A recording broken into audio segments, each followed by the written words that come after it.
आपका धन्यवाद करूंगा।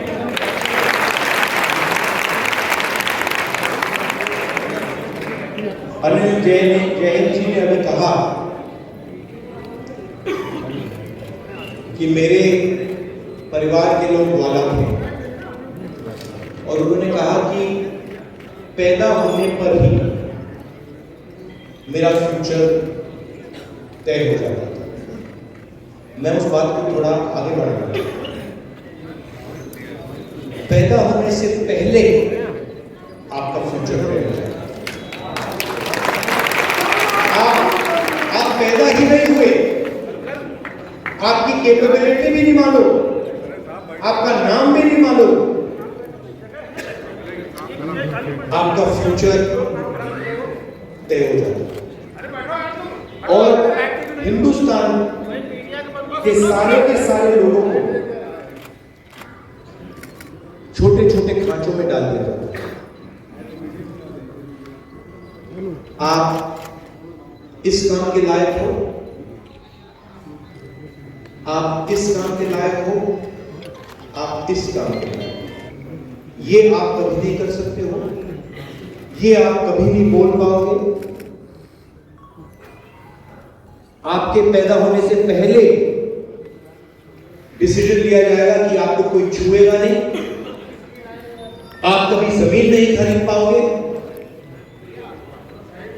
तो ये सारा पैदा होने से पहले डिसाइड हो जाता है।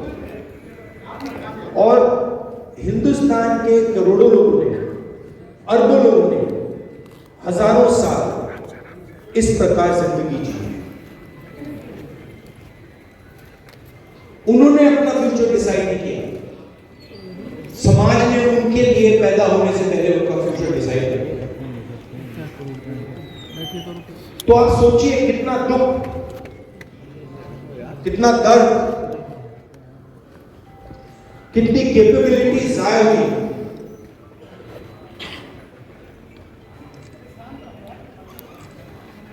और इस चीज को बदलने के लिए बहुत सारे लोग खड़े हैं, हिस्टोरिकली लिस्ट है। जैन जी ने उनके नाम लिए,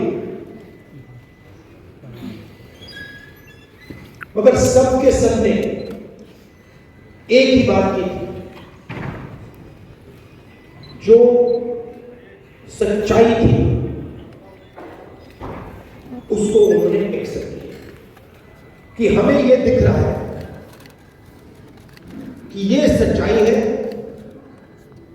और इस बात को मैं एक्सेप्ट कर रहा हूं। दो तरीके के लोग होते हैं, तो राजनीति में तो खासतौर एकदम दिख जाता है। पूरी जिंदगी सत्ता के पीछे दौड़ते दौड़ते दौड़ते दौड़ते सच्चाई को कभी एक्सेप्ट नहीं करते, ना अपनी सच्चाई एक्सेप्ट करते हैं, ना अपनी सच्चाई एक्सेप्ट करते हैं, ना किसी और की सच्चाई एक्सेप्ट करते हैं। उनको सिर्फ एक चीज दिखती है कि किसी ना किसी तरह मेरे हाथों में इन्फ्लुएंस आ जाए, सत्ता आ जाए, बाकी सब छोड़ो। और दूसरे तरीके के लोग होते हैं जो कहते हैं ये सच्चाई है, इसको मैं एक्सेप्ट कर रहा हूं, चाहे मुझे अच्छा लगे या बुरा लगे, मगर मुझे जो दिख रहा है उस बात को मैं पूरी तरह एक्सेप्ट करता हूं। और अलग अलग समाज ने अलग अलग जगह से ये उठाया।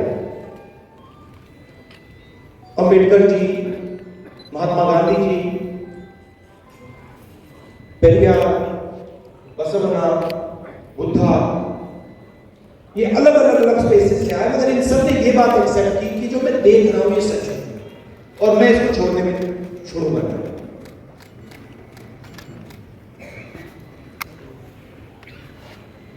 हिंदुस्तान में बहुत सारी ऐसी मूवमेंट्स हुई, मगर 3000 साल में सबसे सक्सेसफुल मूवमेंट ये है। और इसमें आप कहते हो कि ये संविधान अंबेडकर जी ने दिया, और उसमें सच्चाई है। अंबेडकर जी ने दिया, गांधी जी ने दिया, मगर ये एक सोच है। ये अंबेडकर जी से पहले भी थी। इसमें बुद्धा भी है, इसमें बसवण्णा जी भी है, इसमें पेरियार है, इसमें गांधी है, और सिर्फ वो नहीं है,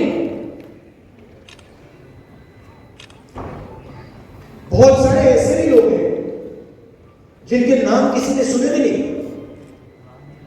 वो इसी चीज के लिए लड़े थे।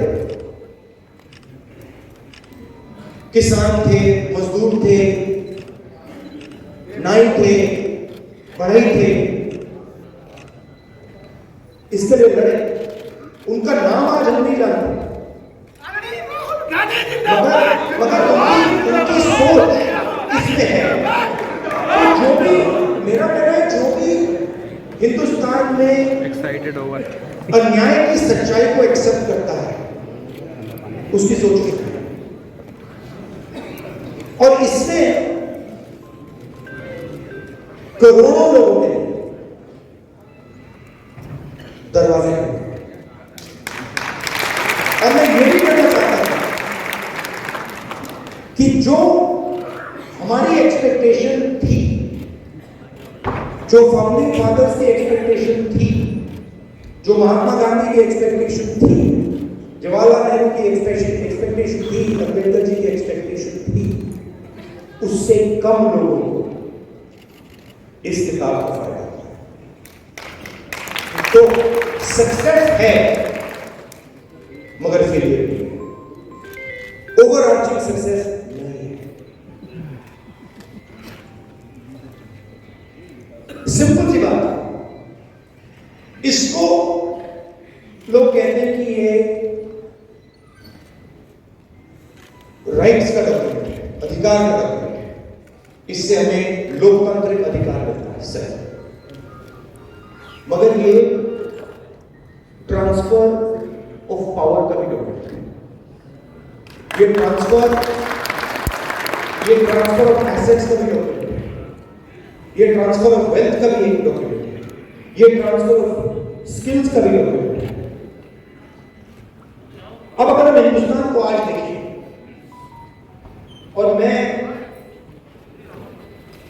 15, 20, 30, 40, 50 साल पहले की बात नहीं कर रहा हूं, मैं आज की बात कर रहा हूं। और अगर आज हम अपने देश को देखें, 95% लोग पिछड़े वर्ग के, अप्रोक्सीमेटली 50, 15% दलित, 8% आदिवासी, 15% माइनॉरिटी, उसमें आप 5% गरीब जनता जोड़ दीजिए, 95% लोग। आप मीडिया में देखिए, मीडिया कोई मामूली औजार नहीं, ये नैरेटिव बनाता है, देश का नैरेटिव बनाता है, पूरे देश के नैरेटिव को इंफ्लुएंस करता है। यहां बड़े बड़े पत्रकारों ने, जर्नलिस्ट ने, मीडिया वाले आपको एक पिछले बात का बात अच्छी लगे ना लगे, ये रियलिटी, ये सच्चाई है।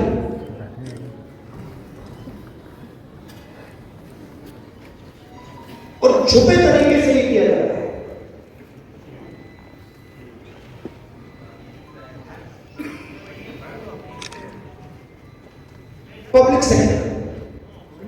पब्लिक सेक्टर में 90% के लिए रास्ते खुलते थे, ज्यादा नहीं खुलते थे मगर खुलते थे।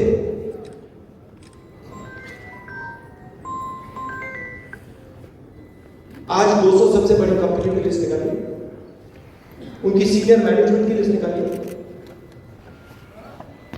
उनकी जो बड़े बड़े सैलरी, करोड़ों रुपए वाली सैलरी वाले लोग हैं, उनकी लिस्ट खाली दिखा दीजिए। कौन सा पिछड़ा रहा हूँ, कौन सा दलित है, कौन सा आदिवासी है, कौन सा गरीब है।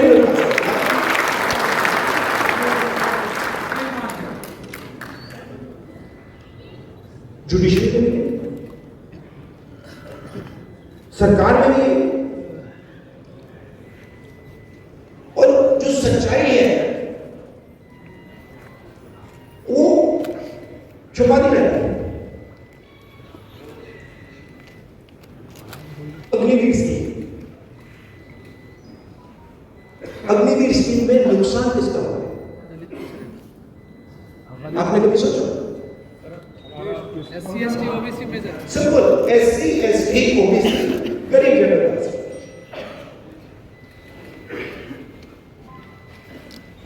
अग्निवीर सीनियर लेवल पे नहीं है, अग्निवीर जवान के लिए, और दो तरीके के शहीद बनाए जा रहे हैं। तो जहां भी देखो 90% तो है ही नहीं। अब मैं सिर्फ एक बात कह रहा हूं कि सब कुछ छोड़ दीजिए,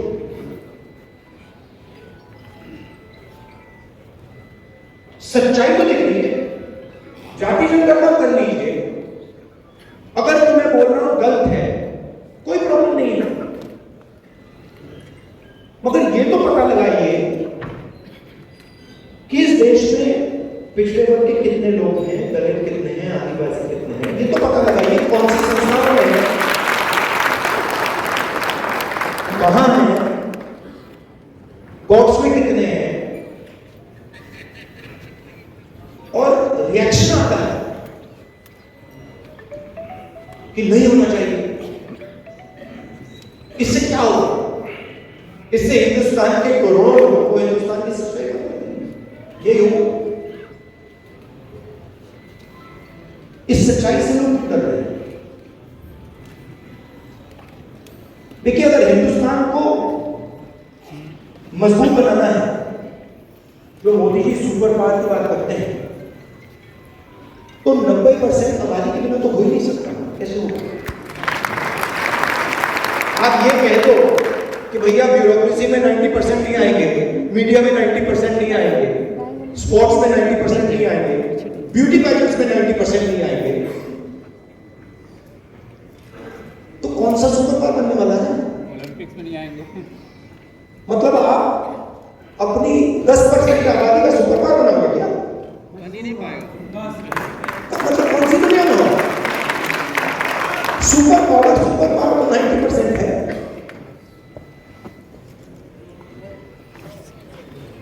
अब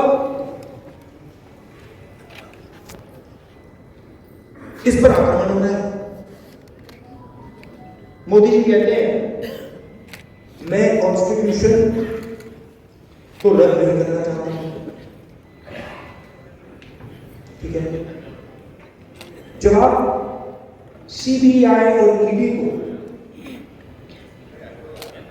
राजनीतिक और लोकतंत्र पर,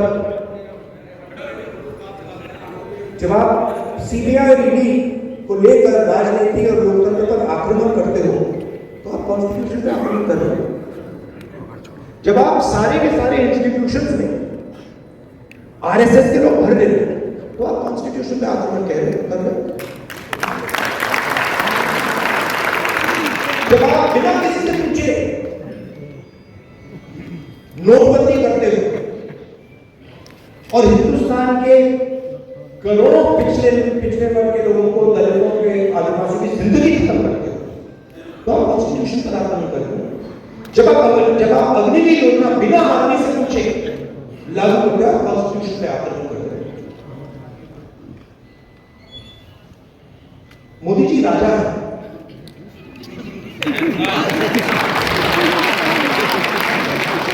सच बोल रहा हूं। मोदी जी प्राइम मिनिस्टर नहीं है, मोदी जी राजा है। उनको कुछ लेना देना नहीं, कैबिनेट से कुछ लेना देना नहीं, पार्लियामेंट से कुछ लेना देना नहीं, कॉन्स्टिट्यूशन से कुछ लेना देना नहीं। 21वीं सदी के वो राजा हैं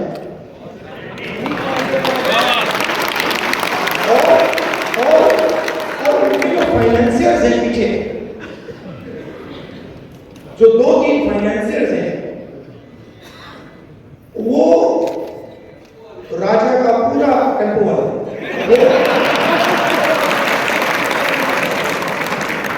राजा एक्चुअली, वो राजा फ्रंट है। एक्चुअली राजा के पास पावर नहीं है, एक्चुअली पावर कहीं और है।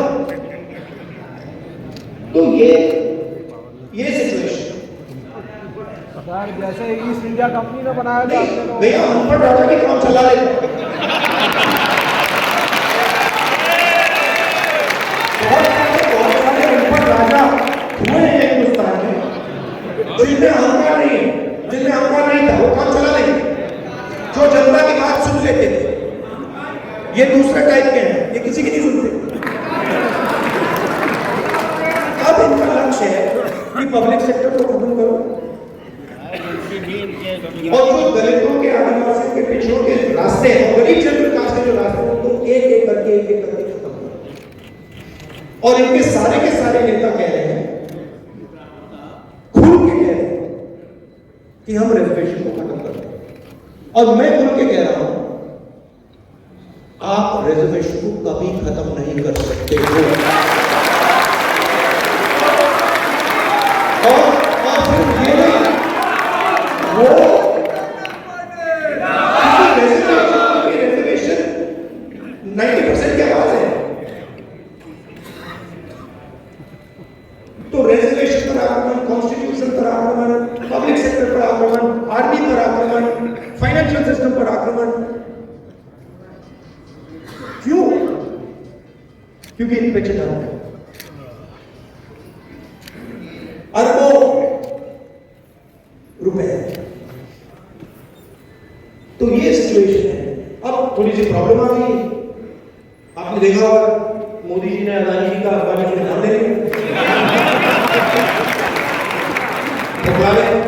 कि भैया आओ मुझे बचाओ, यहाँ पे हिंदुस्तान की जनता ने घेर लिया मुझे। ये मतलब सबने घेर लिया। ये तो आरक्षण की बात कर रहे हैं, ये तो कॉन्स्टिट्यूशन की बात कर रहे हैं। अदानी की, अंबानी की बचाओ मुझे। वो कैसे बचाए?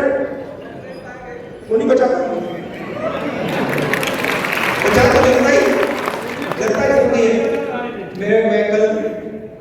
मैं कल टूर के बाद गाड़ी में था, वापस जा रहा था एयरपोर्ट से, तो बातचीत चल रही गाड़ी में और मैं कह रहा था कि देखिए, अलंकार और मेरी बात हो रही थी, तो मैंने उनसे कहा देखिए रियलिटी क्या है। रियलिटी ये है कि मैं जनता की आवाज हूं। जब मैं ये कहता हूं प्रेस वाले मतलब इसको समझते नहीं, मैं एक्चुअली हूं ही नहीं।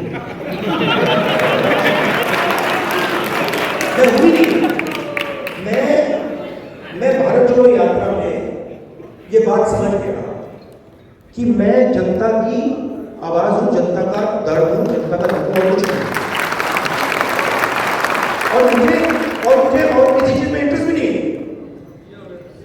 You are philosopher king. तो अब सवाल उठता है आगे क्या करना है। सबसे पहले जो हिंदुस्तान की सोशल रियलिटी है, और किसी का नुकसान नहीं कर रहा, बट जो हिंदुस्तान की सोशल रियलिटी है उसको देश के सामने रखना है। किसी को चोट नहीं मारनी, किसी को धमकी नहीं देनी, ये कहना देखिए भैया ये हिंदुस्तान की सोशल रियलिटी है। इस देश में कितने दलित हैं, कितने आदिवासी हैं, कितने पिछड़े लोग हैं, कितने माइनॉरिटीज हैं, कितने गरीब जनरल कास्ट के लोग हैं, और ये जो लोग हैं इनकी इतनी भागीदारी है।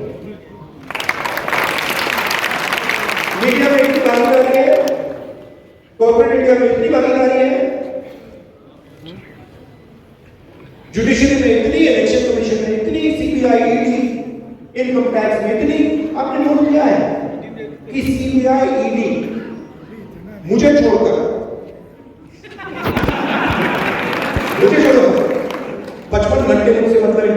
किया, मैं 2-3 साल बाद आपको बताऊंगा इस डिस्कशन में क्या होगा।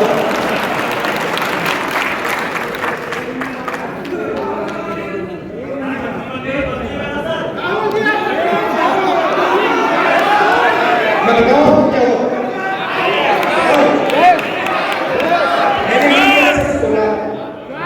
पीडी के अफसर मुझे इंटरोगेट कर रहे थे और मैंने उनसे बोला कि देखिए, आप सोच रहे हो कि आपने मुझे यहां बुलाया है, मगर आप गलत फहमी में हो। आपने मुझे यहां नहीं बुलाया, मैं यहां आया हूं।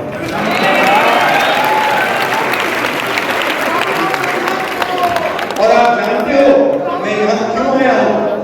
कहते हैं नहीं, मैं यहां इससे आया हूं कि मैं देखना चाहता हूं हिंदुस्तान के लोकतंत्र की हत्या कौन लोग कर रहे हैं।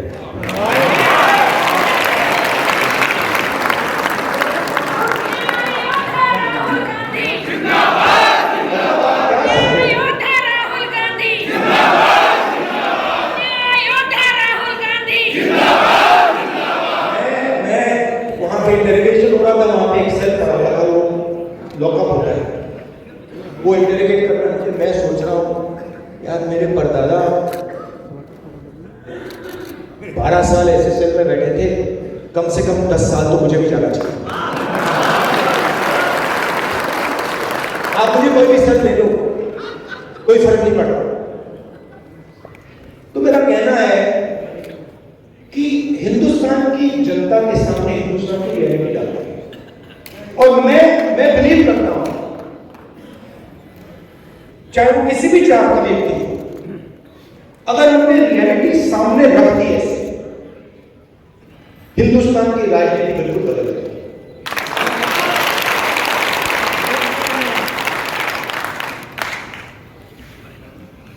और उसको बदलना ही होगा, क्योंकि 90% को आप चुप नहीं रख सकते, 90% की शक्ति को आप कंट्रोल नहीं कर सकते, कुछ भी कर लो।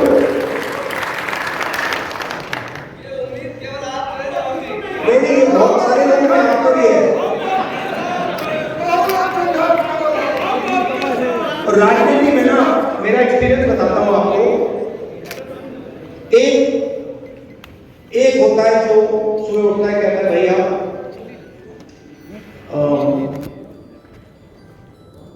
सत्ता कैसे मिलेगी, सत्ता कैसे मिलेगी, 24 घंटा कोई उसकी थिंकिंग होती है। अब मेरी दूसरी प्रॉब्लम है, नहीं, मैं उसके बीच में पैदा हुआ।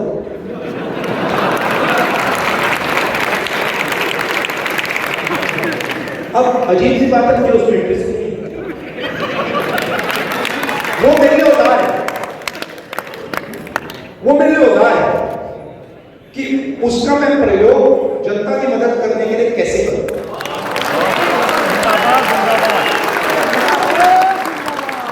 वो मेरे लिए मतलब ड्रग नहीं है, नशा नहीं है। मैंने अपनी दादी की लाश देखी है, पिता की लाश देखी है।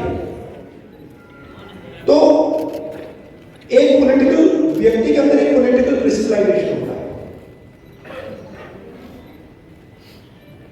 बहुत सारे लोगों के अंदर पॉलिटिकल क्रिस्टलाइजेशन भी होता ही है।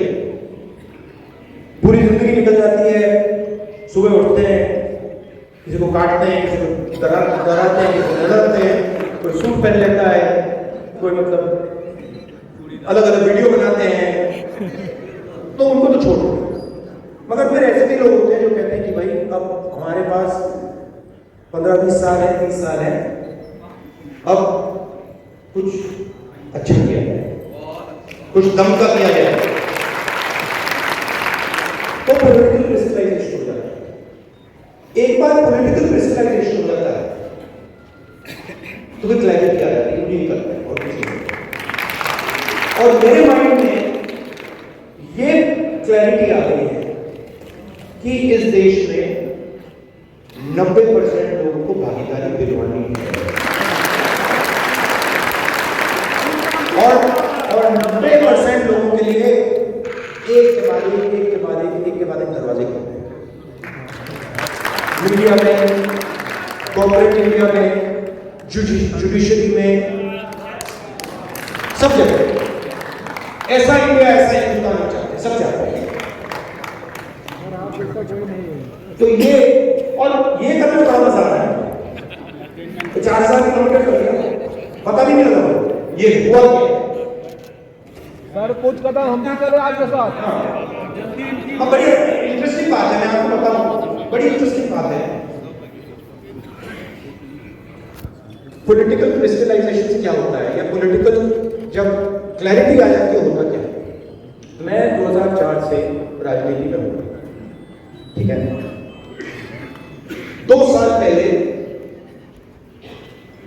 मैंने भारत जोड़ो यात्रा की, 4,000 किलोमीटर चला, और मेरा जो सुनने और देखने का तरीका था वो बदल गया।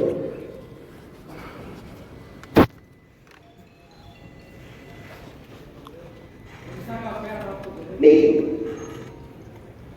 क्या करने लगा मैं, जैसे आप मेरे पास आए तो नॉर्मली जब व्यक्ति बात करता है तो वो सोचता है कि ठीक है मैं यहां हूं, मैं सुन रहा हूं। मैं क्या करने लगा, मैं आपकी पोजीशन में लगा, मैं अपना तो क्या आपने किया है, ये क्या देख रहा है, ये क्या बोल रहा है, ये क्या कहना चाह रहा है, तो वो चेंज आ गई। और बिल्कुल जो लोग बोल रहे थे उसका मतलब ही बदल गया।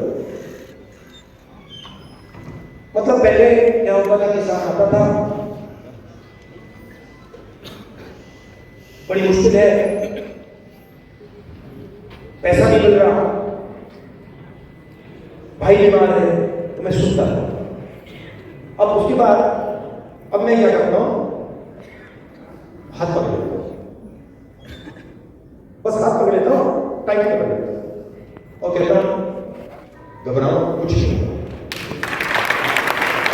तो चेंज आ जाता है, कनेक्शन बन जाता है।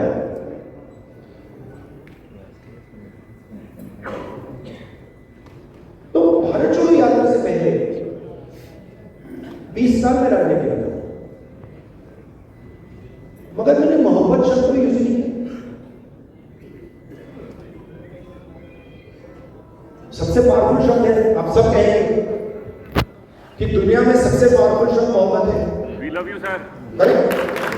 तो ये कभी मैंने बोला था वी लव यू सर, ये भारत जोड़ो यात्रा से पहले किसी ने मुझे नहीं बोला,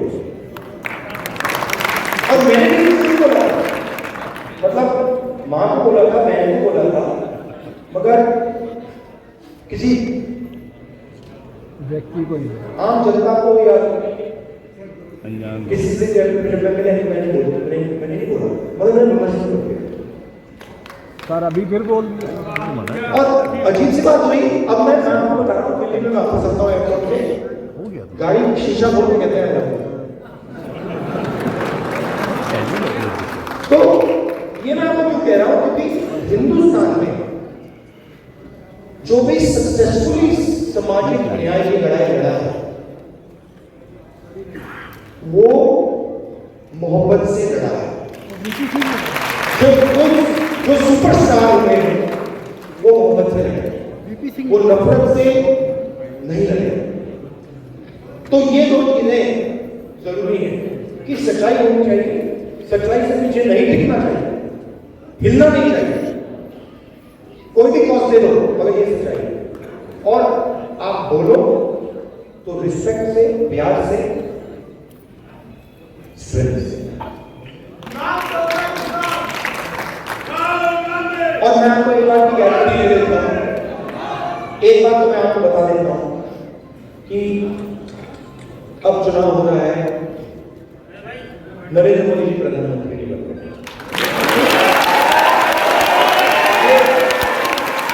ये 100% आपको, आप चाहते हो कि हम इंडिया आपके पक्ष साइन करके दें,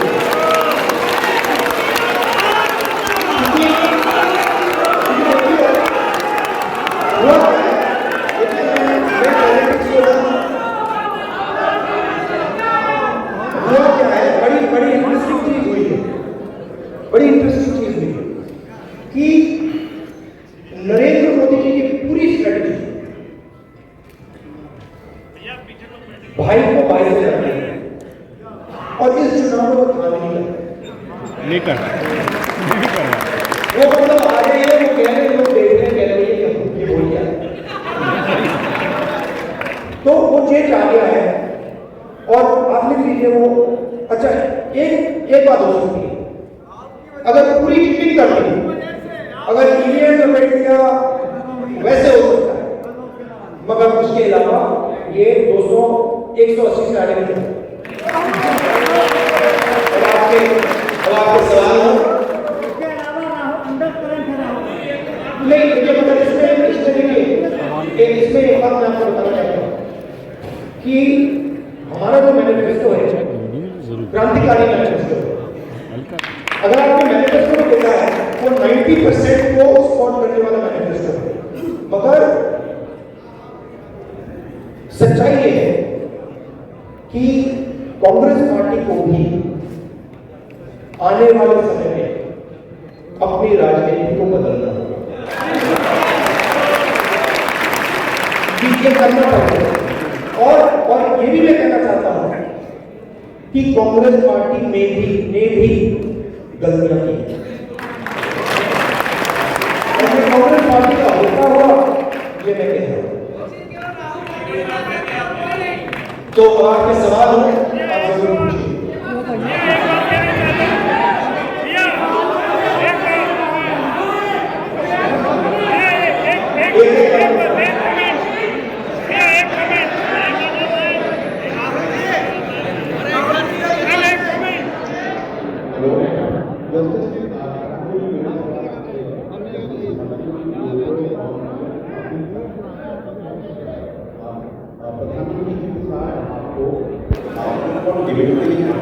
कहाँ है? नहीं, सवाल आप पूछिए।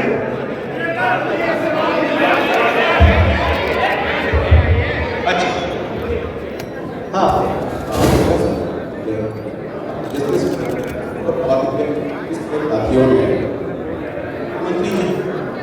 आवाज नहीं आ रही आपकी।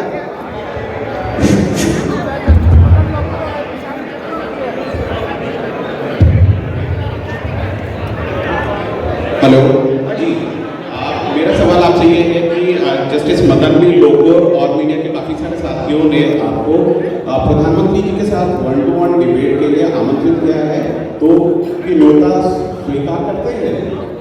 मैं 100% किसी से भी डिबेट करने को तैयार हूं।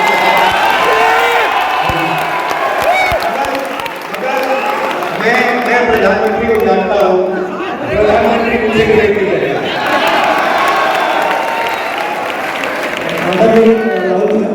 और हमारे प्रेसिडेंट खालगे जी भी हैं, वो भी डिबेट कर सकते हैं। आदरणीय राहुल सर, इधर मेरा एक सवाल है, इस साइड में सर, इस साइड मेरा एक सवाल है सर। आपकी सरकार अगर बनती है तो आप पुरानी पेंशन बहाल करेंगे नहीं करेंगे? और आप पुरानी पेंशन बहाल करेंगे नहीं करेंगे? और आप अपने मैनिफेस्टो में पुरानी पेंशन का मुद्दा रखेंगे नहीं रखेंगे? सर मेरा सवाल आपसे, सभी शिक्षक कर्मचारियों, पूरे देश से शिक्षक कर्मचारियों से सवाल है आपकी। देखिए, मैनिफेस्टो में ये हमने नहीं रखा है, बट इसको हम कंसिडर करेंगे। मैनिफेस्टो में हमने ये जो 5 गारंटीज का कॉन्सेप्ट है उसको रखा है, but open to consideration.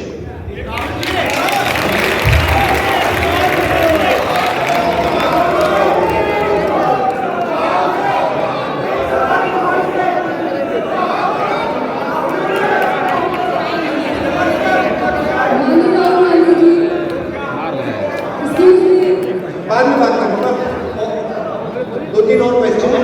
Sir एक यूथ के लिए, सर एक यूथ के लिए भी, सर एक यूथ पूछेगा, सर एक यूथ ही पूछेगा। अरे होल्ड ऑन यार। और राष्ट्रपति पद की विजेता हूं मैं, और सर मुझे न्याय कब मिलेगा? 5 साल से स्मृति ईरानी ने मेरे परिवार को, हम लोगों को जान से मार के धमकी दिया। 5 साल से एक लड़की को उनका राष्ट्रीय स्तर पर किसी ने देश को रिप्रेजेंट किया है, उसके साथ भी अन्याय हो रहा है। मैं अकेली लड़ाई लड़ रही हूं। आप आके मुझे डिटेल्स दे दीजिए। मुझे कितनी बार रिक्वेस्ट किया सर, मुझे प्लीज आप वचन दीजिए कि आप मुझे आप डिटेल्स हमें दे दीजिए, मैं एग्जैक्टली केस के बारे में जानता हूँ। आप डिटेल्स दे दीजिए। राहुल जी, पूरे देश के जितने संस्था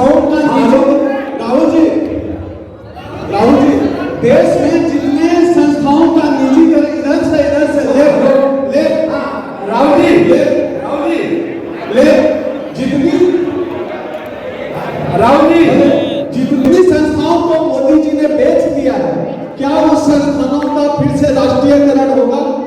नहीं, ये तो मुश्किल होगा, मगर ये जो ब्लेटेंट प्राइवेटाइजेशन किया जा रहा है, जो रेलवेज का डिस्कशन चल रहा है, जो बाकी बड़ी बड़ी संस्थाओं का डिस्कशन चल रहा है, ये ब्लेटेंट प्राइवेटाइजेशन हम अलाउ नहीं करेंगे। हमारी फिलॉसफी ये है कि सरकार का एजुकेशन में, हेल्थ केयर में रोल होना चाहिए और उस रोल को प्रोटेक्ट करेंगे और ज्यादा से ज्यादा लोगों को सरकारी नौकरी देने का काम करेंगे। आपका बहुत बहुत धन्यवाद, बहुत अच्छा लगा मुझे यहाँ आकर। थैंक यू, नमस्कार, जय हिंद।